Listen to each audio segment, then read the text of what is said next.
to start off with a question. And the question is, what is the most valuable and most important work that you do? And this is kind of a trick question, but the answer is thinking. Your ability to think is the most important thing that you do in the whole world, because the quality of your thinking determines the quality of your decisions. And the quality of your decisions determines the quality of your actions, and the quality of your actions determines the quality of your results. And your results are everything. In business, we can talk about many things, but in the final analysis, it is financial results that are most important in business. Maybe not in personal life, maybe not in medicine, but in business we always think in terms of numbers. And the quality of your results is determined by the quality of your thinking. Many years ago, I began to study the subject of time management because I thought it was a very helpful subject. And I was amazed at how much there was in time management. I then produced programs and books, and my books on time management are now the best-selling in the world in 40 languages. But what I learned was a concept, and the concept was called consequences. Consequences, I found, is one of the most important words in our world. And the reason is that in time management, something is important to the degree to which it has big potential consequences. And something is unimportant to the degree to which it has low or no consequences. Thinking has the greatest consequences of all. In fact, if you look at people who are successful and people who are unsuccessful, successful people do things that have greater long-term consequences. And unsuccessful people do things that have low or no consequences. And thinking has the greatest consequences of all. So what I want to give you is I want to give you a series of thinking tools. At Harvard University, they did an interesting study over a period of 50 years to find out why some people moved up financially in their lives and why some countries move up financially. And what they found with regard to people is that it had to do with vocabulary. And a wise man once asked me, what is the purpose of words in human life? And people said, well, to communicate. He said, yes, he said, but it's more than that, because a word is a condensed thought. And one word can have many meanings. Think of the words like love and freedom, family, and success. I mean, these can fill entire books and libraries. So he said, every word that you know is a condensed thought.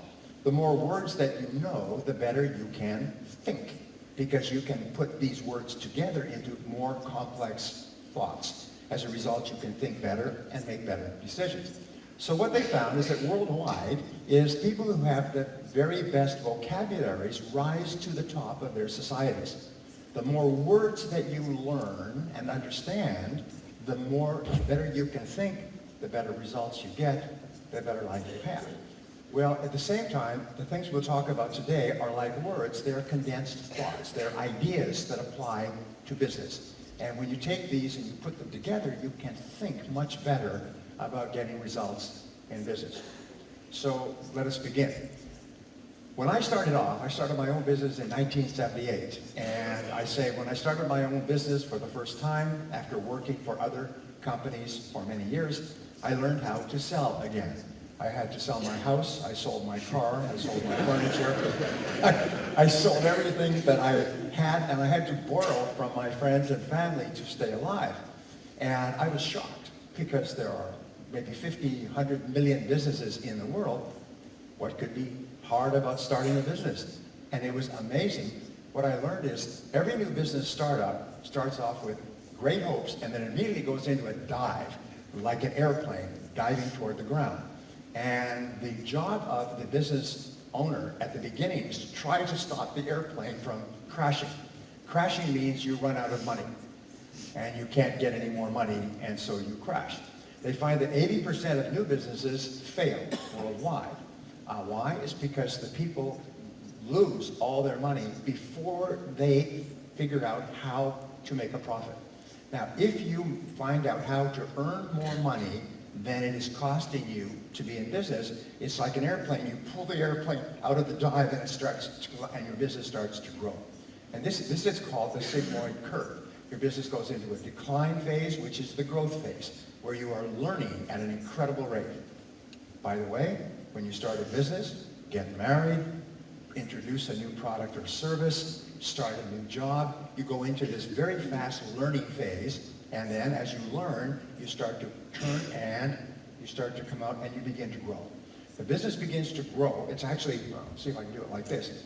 It's very important. This curve determines all of life. We say it's like this, and you start here with high hopes and enthusiasm. You immediately go into a dive. If you can find a way to make more money than it's costing you, you pull this out. You go into a growth phase and then to a decline. All businesses, all products, all careers, all lives. This is the law of life. And here's an interesting thing. All businesses will level off. Why do I think of the word Nokia? Okay. Why? It's because Nokia went through its growth phase, its learning phase very rapidly, began to grow, became one of the most popular phone companies in the world, the miracle of technology, and then for various reasons they flattened out and begin to decline. Once this decline begins, by the way, it is very hard to turn around. It's like an aircraft that runs out of fuel. It starts to die. And then they begin to struggle. When you go into a business, by the way, you can go and you can analyze the business and find out what phase it's in by asking 3 to 5 questions. Most companies that I go to are either here or here. but this phase is what they found is this, is that when you are in this growth phase and you are growing rapidly, this is the time where you must be the most alert, because it's right here where you are the most successful and making the most profits that you must begin a new phase and begin developing new products, new services moving forward. I read a very interesting thing. I was going to say I was late for this seminar because I was walking the streets looking for the new Lumia. Nobody can find it. It seems to be hidden somewhere, the new Nokia phone. And the interesting thing I read is that Nokia developed the one-touch telephone. The engineers developed the one-touch telephone. They developed the technology for the iPad. Is that true? Say yes. Yeah, it's the most interesting thing.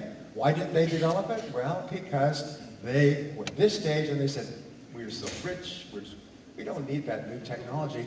Besides, they said it might take away from our existing business. A major reason that businesses fail, by the way, is they do not want to develop a new product or service because they're afraid that it may take away from their existing products or services. And then they think no one else in the world will come up with this. Kodak developed digital photography in 1986. I was speaking to a senior executive of Kodak, and they went up and said, we have digital photography. They said, no, it will take away from the film business. So you go back to your laboratory and you work on something else. And so Kodak is now bankrupt, and other companies are making a fortune on digital technology. Kodak was first. Nokia was first. Right, you're crazy. So it started a new business. Here you are, and then this is where you want to be. And at this stage, you must say, now, what is going to be my new product, my new service? Gillette Corporation, the ones that make the razors, they say their goal is to put themselves out of business every 2 to 3 years before their competitors put them out of business. Develop a new product, a new service, a new technology. And today, we have to be very, very fast because things are moving so quickly. So your question is, where are you? The interesting thing is that 90% of businesses started by people with business experience succeed. Very, very high success rate if you have business experience because you can go through these curves very quickly. And I'm going to give you some ideas that help you to get to here. This is where you want to be. Growing, high profits, great future, wonderful prospects. Is that a good goal? Say yes. Yes. So the most important thing that you do is thinking, and the more thinking tools you have, the better you can think, the better results you can get. So second question is, what is the most important part of this conference? Well, the answer is what you do afterwards. It's what you do afterwards. It is the actions that you take. And one of the most important things that I've learned is that successful people are intensely action-oriented. They're always thinking in terms of taking action. Unsuccessful people tend to be more passive, and they wait for things to happen. And they have reasons not to take action. They have always reasons to wait and to procrastinate. But leaders are very action-oriented. Now here's an interesting discovery for me, is that when you take action, the fact is nothing works. At least it doesn't work the first time. And sometimes it doesn't work the first 5 or 10 times. But you have to take action. We say that leaders do not like to fail, but they recognize that failure is indispensable. You cannot succeed without failing. So they're willing to take action, and they say take action, get feedback, correct, and take more action. 3 wonderful things happen when you take action on a new idea. The first thing is that you get immediate feedback, which helps you to change your course. Second thing that happens is that you get ideas to help you to be more effective. It's the most amazing thing. And the third thing that happens is it raises your self-confidence and it gives you energy. So you get 3 great benefits from taking action. And the action simply means take the first step. If you have an idea, take the first step. The first step is the major difference between success and failure in life. But I took 4,000 hours of courses. I read hundreds of books and articles, and I began to put together basically a recipe for business success. And what I found, like a recipe, in this case, 7 ingredients. If you have all the ingredients of the recipe and you mix them in the proper proportion, then you get great results. And if you don't, it won't taste good. In many cases, you go bankrupt. And that is why companies go bankrupt. So in the time that we have, I want to just sort of share with you a series of ideas, like words, and I want you to think if these can be helpful to you. And the first thing I learned is that in order to build a successful business, you must become a great leader. And leaders are highly overrated. I believe that a leader is simply a person who can get results. And so I've studied leadership, and I've studied military leadership, great military leaders, great business leaders. And in the bottom analysis is leaders can get results. So in studying leadership, I found that leaders have 7 key qualities, or 7 key responsibilities that make them valuable. A failure in any one of these areas leads to a failure of leadership. So let me just give them to you quickly. The first is that leaders have the ability to set and achieve business goals. They have the ability to set and achieve business goals. When you look at the fact that many companies are changing their leaders, more than 50% of big companies in the last 10 years have fired their top executives.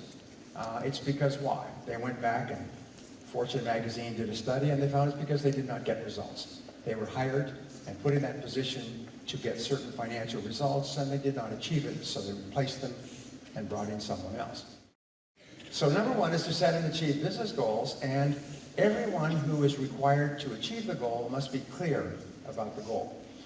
Some years ago, I had an opportunity to do some of these big seminars with 20 and 25,000 people, and one of the other speakers was General Norman Schwarzkopf, who was the general in charge of the military Operation Desert Storm against Iraq in 1991. And after he retired from the Army, he began giving speeches on leadership. Amazing man, amazing man. He had under his control, he had something like 350,000 troops under his control in the Desert War. And he explained to me something interesting. He said they spent 6 months of planning, 6 months, where they planned every day. And all the key people were involved in the planning. And then they went back and they explained the plans to the soldiers, so that every soldier, every airman, every Marine knew the plan. And then when they launched the plan, the 2nd biggest army in the world defeated the 4th biggest army in the world in 103 hours, which is the fastest that has ever happened in all of human history. I mean, every other general just threw up their hands. How can you ever beat that? And it was because everybody knew the plan, and the plan was clear. So one of the most important things that you do as leaders in your business is make sure that everyone is clear about your goals, and everyone is clear about how they're expected to contribute to the goals. I sometimes do an exercise with managers, and the exercise is called, it's a game, and it's called Keep Your Job. Now, I'll explain to you the rules of the game, and then you can tell me if you would like to play. Okay? Well, the rules are this, is you will write down the names of the people who work for you, and you write down their 3 most important job responsibilities or goals. Okay? And you give me that list. And while you sit here, I will then go and talk to these people who work for you, and I will ask them to tell me what their 3 most important goals are. And if their answers and your answers are the same, you get to keep your job. Would anybody like to play? I have never found a manager in 60 countries. I have never found a manager who wants to play keep your job. Because they don't know if their staff knows what they're supposed to do.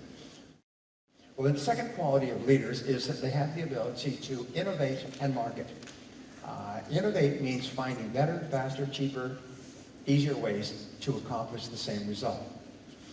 One of the greatest enemies of human success, there's several, but one of the greatest is called the comfort zone. And the comfort zone is we get comfortable doing things a certain way, and we resist change. And we have to be really, really aware of this, because someone says, why don't we do it this way or that way? No, we resist automatically because we become comfortable. They did a study of leaders a few years ago, one of the best ever done, and the conclusion they came to was that leaders are aware of the danger of the comfort zone, so they continually move themselves out by setting bigger goals. They set big goals. So I would suggest to you, whatever business you're in, set a goal to double the size of your business. Set a goal to double the size of your business in 3 to 5 years. Now, people say, well, that's ridiculous. We've got a difficult economy, competition. Just set a goal. The interesting thing is, when you set a goal, it forces you to think bigger. It forces you to think out of your comfort zone. It forces you to be open to different possibilities that you hadn't thought of before. Here's one of my favorite graphs that applies to personal life, and it applies to business life as well. And basically it says that this is income, all right, over time, and this is time. And each company is on a particular growth path. When you start your career, by the way, when you start your career, you start off earning something, and then most people's personal income is like a bad week or a bad month on the stock market. Their income is like this, up and down, up and down, up and down. They're earning money, a lot of money, little money, a lot of money. And over the course of life versus lifetime, their income goes up at about 3% per annum if they're employed. If your income goes up at 3% each year, you never get out of debt, you never become successful. However, there's also a growth path. And this growth path is about 10% to 25% per annum. And this path is determined by knowledge plus skill. And the interesting thing is, the way you get off of this path, which is 80% of the population or more, and get onto this path, is by continually developing your knowledge and skill. The very best leaders will tell you that leaders are learners. According to a great study at the University of Chicago, the top 20% of people are on this growth path, is they're constantly upgrading their knowledge and skills in their business. And I could spend the rest of the day talking about this, but just one point is that you have to be continually asking this question. There's 25 years of research on this. The question is, what one skill would help you the most to make a greater contribution in your work right now? What one skill would help you the most to double your income? Or what one skill would help you the most to grow your business more rapidly? It's usually marketing. It's usually the development of better technology. It usually has to do with getting customers. But you have to keep asking, what one skill will help me? And then focus on developing one skill at a time. And this is the key discovery, is that top leaders focus on the one skill that can help them the most at this moment. Solve problems and make decisions. And this is the third major responsibility of leaders, is that all that stands between you and any of your goals is problems, difficulties, obstacles, challenges, the market, the competition, people. So your ability to solve problems largely determines your success or failure in life. Is that leadership is the ability to solve problems. That success is the ability to solve problems. So if I were to take your business cards, I know the job description of everyone in this room. Everyone here is a problem solver. That's all you do from morning to night. In fact, your ability to rise in life, like passing through school, is determined by your ability to pass the tests at each level. And if you keep solving the problems at your level, you get promoted to solve bigger problems. In fact, all you get in life for solving problems is bigger problems to solve. But with bigger problems comes greater responsibility, greater income, greater influence, greater authority. So how do you become an excellent problem solver? And this is a subject I love. I trained IBM all over the country on problem solving. I know a little bit about the subject. And the answer is simply this: think about solutions. Focus on the solutions. Most people, when they have a problem, they immediately say, who did it? Who's to blame? Why did this happen? They become angry, they become depressed, they blame other people, but not leaders. Leaders say, what's the solution? And the more you think about solutions, the more creative you become. The more you think, what can we do now? What action can we take? What's the solution? Okay, it's happened. Rule for success: never worry about a past event that you can't change. Focus on what you can change, and you can change the present and the future. So always focus on the solution. Question, by the way, does anybody here have any problems? Of course, of course. Now, interestingly enough, within every problem is contained the answer or the solution to that problem. Within every problem you have, there is an advantage or opportunity, if you find it. Within every problem you have in business or personal life, there's a lesson that you can learn that can help you in the future. So what is the difference? Is top people think about the lessons, the possibilities, what they can gain from the problem, and how to solve it.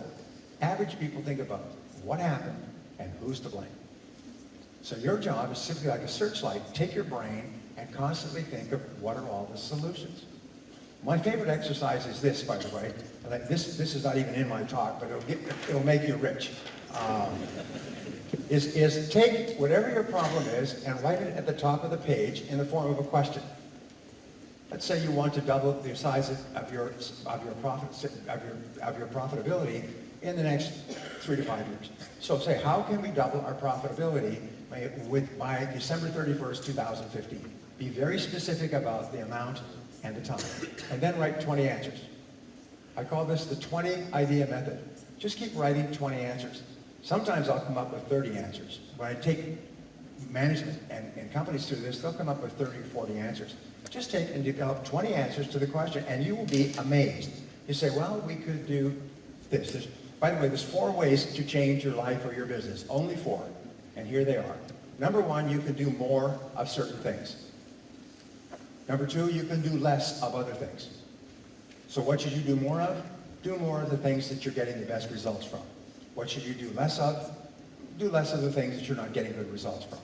Number 3 is you can start doing something completely new. But because of the comfort zone, people are very reluctant to start something new. And you have to overcome that. What could you start doing that you're not doing today? New products, new services, new markets, new technologies. And number 4, and this sometimes is incredible, is stop doing certain things altogether.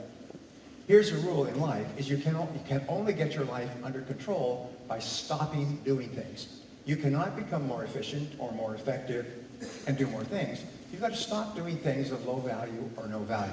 Stop doing things that don't work anymore. And so stopping things completely are the key. So when you start to write out your answers here, you say, what could we do more? What could we do less of? What could we start doing? What could we stop doing? Just keep writing answers until you can't think of any more answers. But I promise you this, when you start doing this exercise, your brain will light up like a Christmas tree. You'll become more creative, you'll become brighter, your brain will release endorphins. You will be amazed at how intelligent you really are when you start writing down answers. And then take at least one answer and take action immediately. If you'll just do this on any problem or goal that you have in life today, write it as a question, write 20 answers to the question, and take action on one. This is the greatest success principle in creative thinking I've ever seen. I have never had a problem or difficulty for myself or for my clients that has not been resolved with this simple action. All it requires is a piece of paper, a pen, and a little bit of self-discipline. The 4th key of leadership is to set priorities. Set priorities on the use of time and money and resources. In my work in time management, 30 years of study, I found that all of time management can be boiled down to a single principle, the ability to set priorities. What do you do first? What do you do second? And what do you do not at all? And the job of a leader is to set the priorities. Is what are we going to do more of or less of? What are we going to start doing or stop doing? Because it's not the job of the staff to think about these things. It's your job. The 5th key is to focus and concentrate. Now, to focus and concentrate is really the key to greatness as an individual. is to be able to focus and concentrate your energies and resources on one thing, the most important thing, and stay at it until it's done. Your ability to be a role model is to be an example to other people. When you become a leader, you have to raise, you have to raise your game, is you have to raise the bar on your own behavior, because morale in a business flows down from the top. It does not rise. Is that morale is determined by the leader. And people need and want to admire their bosses. They want to admire their leaders and their managers. So when you are working your way up, you can be more casual, but when you become a leader, everyone is watching you. They're watching you out of the corner of their eye. They're watching to see if you are setting a standard for us. So if you want other people to be punctual, you must be punctual. If you want other people to work on their top priorities, you must work on your top priorities. If you want other people to treat each other well and be friendly and be respectful, then you must be friendly and respectful. You set the tone for your whole business. And in many studies, they say that being a role model is the most important job a leader has. If you have children, what I discovered when I had my first children was that your model will have more of an influence on the development of their character than anything you say. You can talk all day long, but they just watch you. And they watch you and they model themselves at an unconscious level on your behavior. So if you want your children to turn out well, be a good role model for them.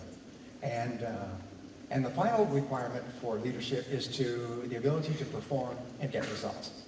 So the greatest question of leaders is always, what results are expected of me?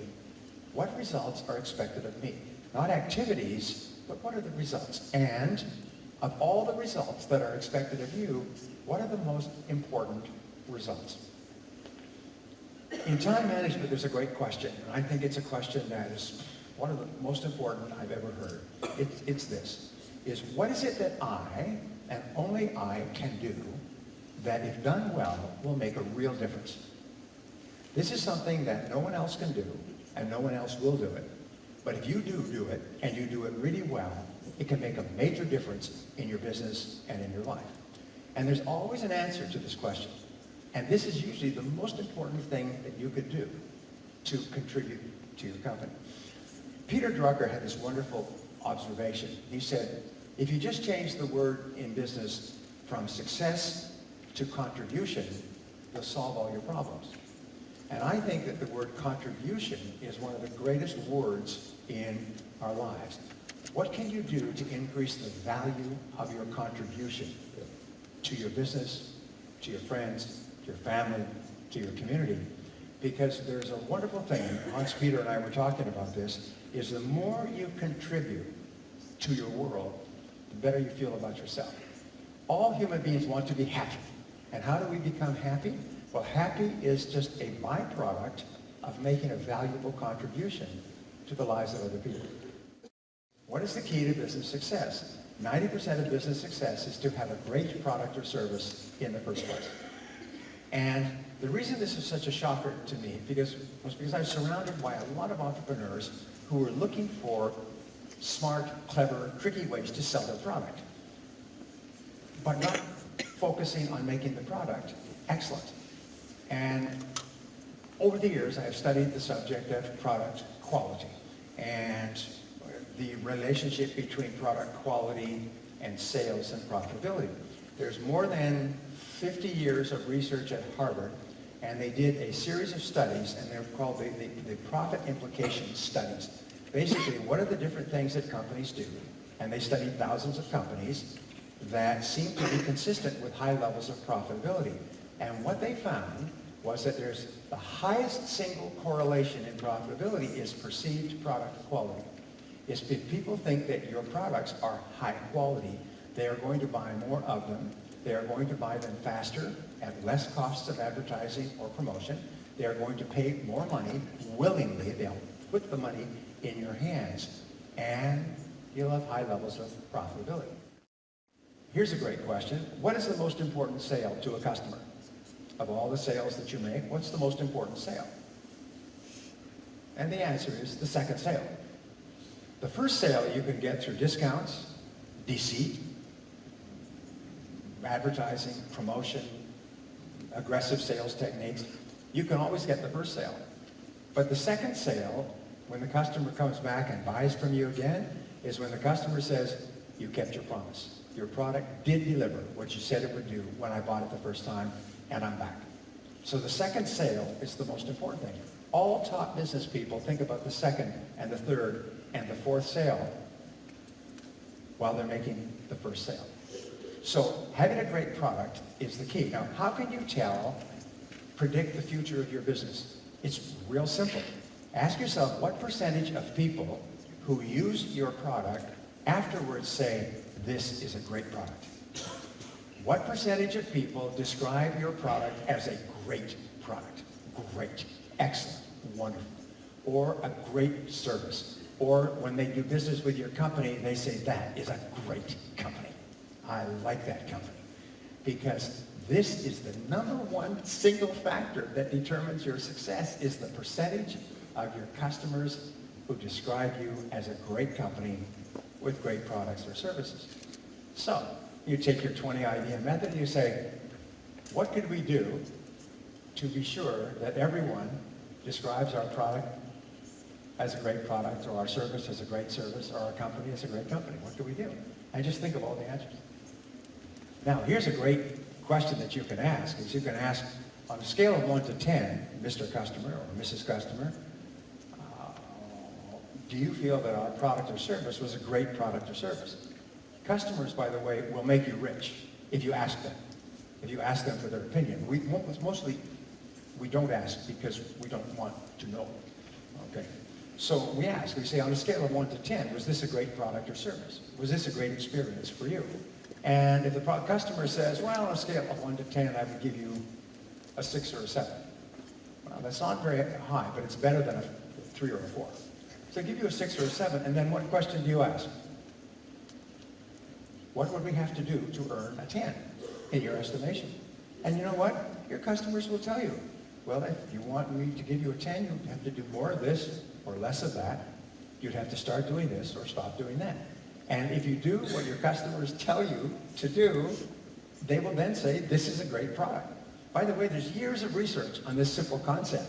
So if all you have is one focus in life, is to get people to say afterwards, this was a great product. So number 3 is to develop a great business plan. And a great business plan, everybody is told you have to have a business plan if you want to be successful. And most entrepreneurs, most business people are conceptual. They're right-brain thinkers. They don't like the idea of business planning. So they've developed now systems where you can do a business plan in 1 hour. Very simple business plan. But a business plan is essential because it forces you to think about the most important parts of your business. And in many cases, when you do a good business plan, you'll find that this business won't work.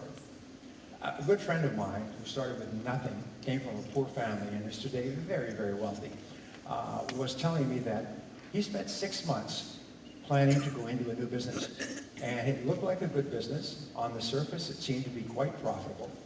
And so he began doing research. And he did very, very detailed research. He was going to invest $50 million in this business. And he had the money lined up and ready to go. But after he had done the research, after 6 months, he finally decided that no, this is not a good business to go into at this time. And he threw it away and went on with something else. He said it's much better not to go into a business after doing your research than to go into a business without research and find out what happens. So what he did was he decided no, and he took all of the investment that he had spent in doing the business planning and just threw it away. And he says one of the smartest things he ever did. A very wise man once told me, the best businesses that you go into are the ones you decide not to. The best business decisions you ever make are the ones where you decide not to go into a particular business. So a business plan basically forces you to ask, what is the product that I plan to sell? Who is the customer that I plan to sell it to? How much can I charge? And how profitable will it be? How much will it cost to produce the product? How much will it cost to market and sell the product? How much will it cost to deliver and service the product? And asking these questions forces you to think. It forces you to think better. And if you're doing this, imagine that someone else is going to be very critical and demand to know where this number came from. Many people start off with an idea that this is a great product idea, and then they create the product or launch the product, and they find that it's not a great product because people don't buy it. I'll tell you a great story. A friend of mine immigrated from England to Vancouver, Canada, and he started off selling advertising in specialty magazines. He was in his 20s and he knocked on doors and he sold advertising. Boat magazines, motorcycle magazines, home design magazines. He worked for a company that had specialty magazines and he sold advertising many years ago. And finally, after 3 or 4 years, he realized that if you can sell advertising, that's the most important part of magazines. So he could start his own magazine. So he did. And he worked very hard building his advertising for his magazine, and it became a little bit profitable. And he had enough money to go to an international conference on magazines in New York. So he saved his money. He flew the cheapest way possible. He stayed in a little hotel around the corner from the convention center, and he went to this convention center where they had the representatives of the biggest magazines in the world talking about the magazine market. And so he went from session to session to session, listening like a little child at Christmas time. He was just so fascinated because here he was a little businessman with a little magazine in a little town. And he said he went into one session that was being conducted by an accountant. I never forgot this story. And the accountant, it was not very many people were in the session, and the accountant was talking about profit and loss in the magazine industry. And he said, if you look at your balance sheet, what do we call this line at the top of the balance sheet? And they said, that's the top line, that's the sales. And what do we call this? He said, well, this is called the bottom line. This is profit or loss. He said, yes. He said, now what I want you to do is I want you to turn them over and put the bottom line at the top, and then everything else underneath it. So this is what they did. Very simple thinking tool is they took the balance sheet, took the balance sheet, and at the top, your columns like this and so on. And here were the sales. And he said, but here you put your profits. Profits by month. Is the profits that you want to earn. Then below that, you have the sales that you're going to have to achieve to get the profits. And below that, all the costs of achieving the sales all the way down here. But you start with your profits being your top line. So instead of at the end of the month saying how much profit did we earn, you start off at the beginning of the month and saying this is the amount of profit we want to earn.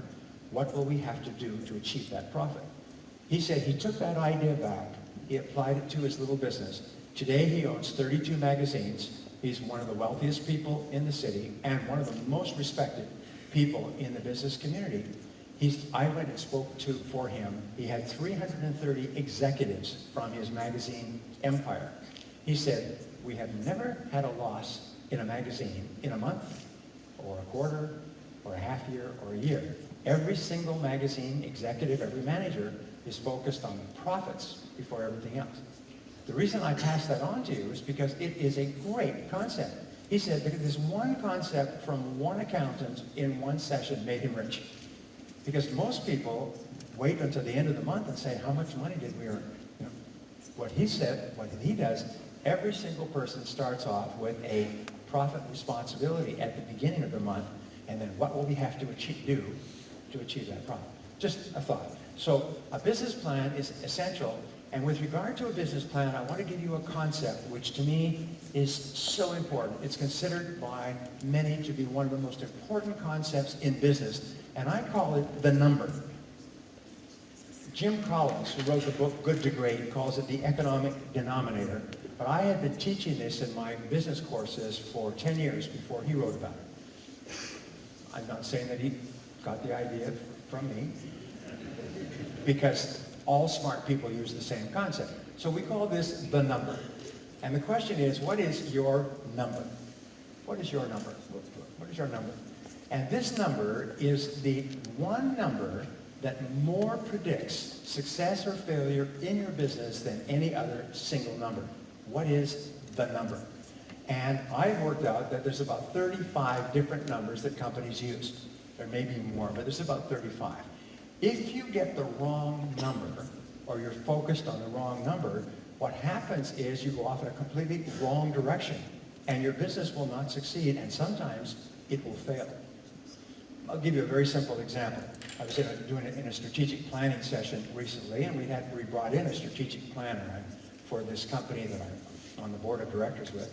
And his whole idea was to increase the level of sales. And so we talked all day about different things that we could do to increase our sales. And everyone was quite happy with that. This was the sales goal for this year and next year, this month.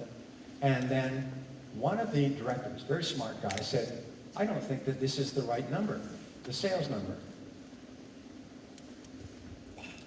Well, what number do you think is the right number? He said, I think the profitability number is more important.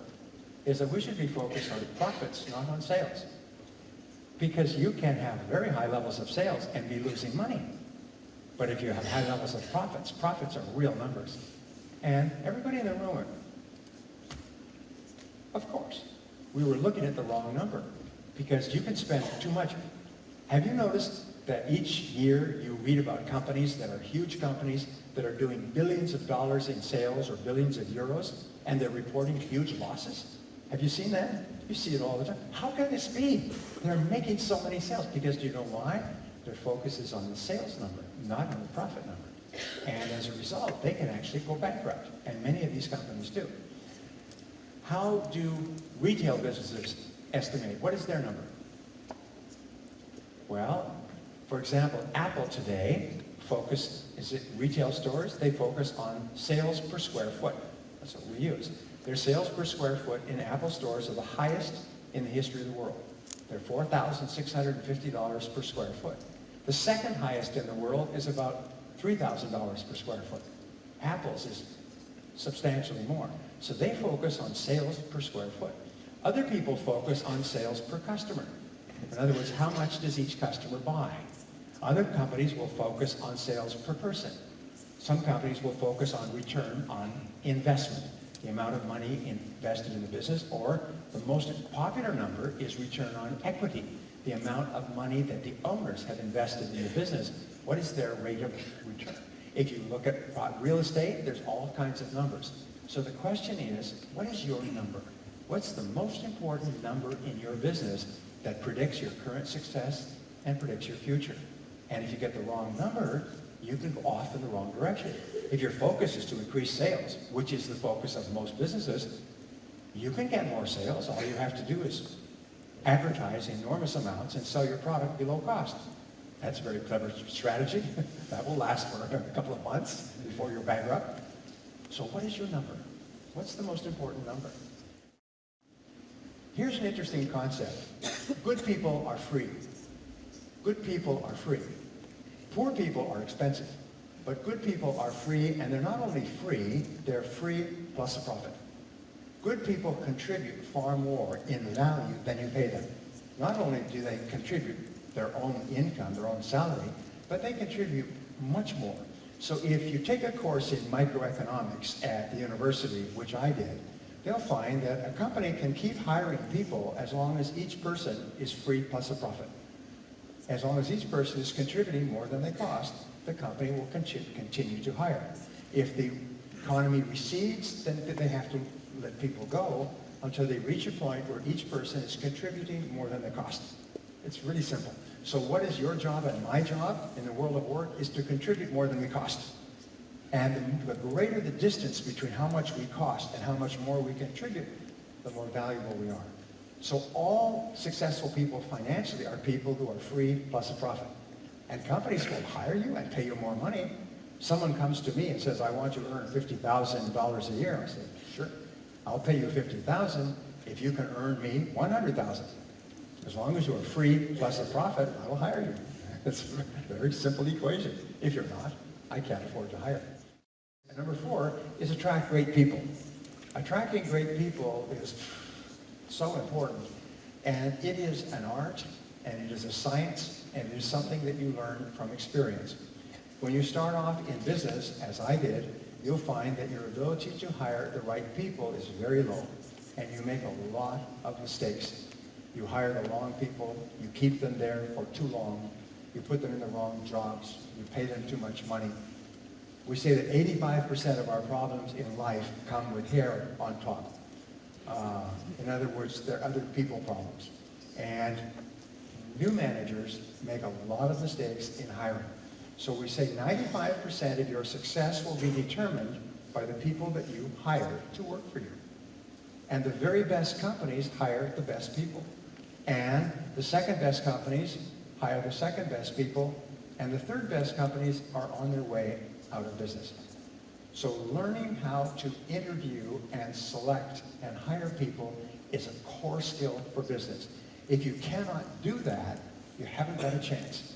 But if you can do it, and you can do it well, you can grow and grow and grow. I can give you 100 keys on this. I teach multiple courses on it. I will just say this, that the starting point of hiring the right people is to make a list of the right person. There's 3 things you always want to look at in hiring a person. First of all, what results will they be expected to get for you? And be very specific about the results and make them measurable. What's the number for results? Number 2 is what skills will they need to have to get the results that you require? Not skills that they can develop in the future, but you want to hire people who already have proven skills. When you do background checks, when you check references, the question you're looking for is, has this person achieved the same results somewhere else before they came to you? Because that's all that matters in your business, not if they're a nice person and have a great personality. Biggest mistake we make is we're overly influenced by nice people. And we hire nice people who are completely incompetent. They can't do anything except be nice people. And it usually takes about 6 months to realize that you've hired an incompetent, nice person. Standard rule. Anyway. So, make sure that they have the previous experience that proves that they can get the results. And then the third part, we call this the golden triangle. If you're looking for the law of 3 in hiring, they are, first of all, skills. First of all, the results that you want people to get, the skills that they must have to get those results, and then the personality. And personality is very important. The most important thing to hire is to hire nice people, hire pleasant people, positive people. But make sure that you're clear of the results that you want them to get, the 3 most important results, and the skills they'll have to have. Number 5 is to create a great marketing plan. And if you look at business strategy, you'll find that all of business strategy is marketing strategy. Marketing strategy is different from sales. By the way, what is marketing strategy? Do you know?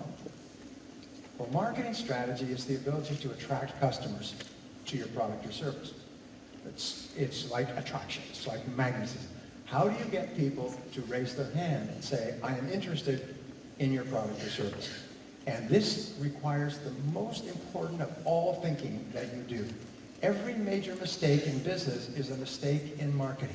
They make a mistake in either selling the wrong product or to the wrong people at the wrong price, in the wrong place, in the wrong way. I'll give you a great example. One of my favorite examples is Steve Jobs, when he developed the iPod. You know, when he came back into Apple in 1997, and I just reading a book called The Greatest Business Decisions Ever Made. One of the greatest business decisions in that book was bringing Steve Jobs back into Apple in 1997 when the company was in serious trouble. It's interesting, the company was almost out of money when they brought him in, and he was still a major shareholder. So he came in, and as you know, Steve Jobs was a very difficult person, very highly opinionated, and he was a difficult person, and he hated Bill Gates. Because Bill Gates and he started at the same time, about 1986, Apple and Microsoft. And Bill Gates decided to have an open architecture that everybody could develop programs for Microsoft product. And Steve Jobs decided to have closed architecture so they could capture more profits by having exclusive control of the architecture. And so the rest is history, is they were very successful. Apple products, computers, beautiful products.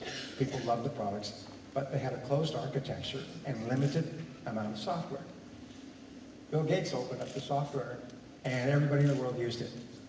20 years later, Bill Gates had 90% of the world market, and Steve Jobs and Apple were almost bankrupt. So anyway, Steve Jobs comes back into Apple, and Apple has 104 products. Every time somebody said, could you make a product for us, they would go to work and build a new product. New factories, new manufacturing, new science, new 104 products. So he looked at two things. First of all, we have far too many products, and second of all, we're out of money.